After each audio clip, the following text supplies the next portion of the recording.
Okay, so Simon here, and it's coming up to 3 years this year that I've owned a Wraith, the Rolls-Royce Wraith, and it's absolutely been amazing car.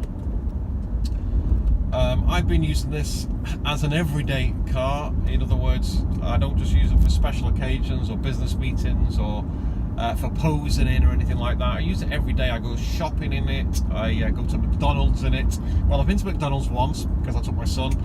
But literally, I've been using it everyday driver. I'm just on the way back from the gym now, and it's absolutely fantastic. Beautiful, pure luxury, so comfortable. Definitely the most comfortable car I've ever been in. You know, and I've owned 2 Bentleys before, and the Bentleys are amazing, a little bit more sporty. But this thing really moves. It is a fast, really fast car. Literally, it's faster than the Bentley, in fact. Went up the Goodwood Hill there.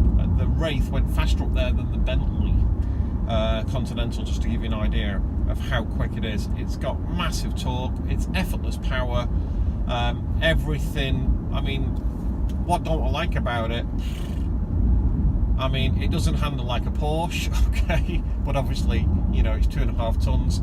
But I mean, I really have to look for it. It's got, I mean, I would like massage seats. It hasn't got massage seats, which the Bentley does have as standard. Okay, so outside of that, maybe if I got another one, I'd have a sunroof in it. I've got the Starliner in here, which is, you know, really cool. But I kind of like, I don't know, you know, I think sometimes whether it's, you know, it's a little bit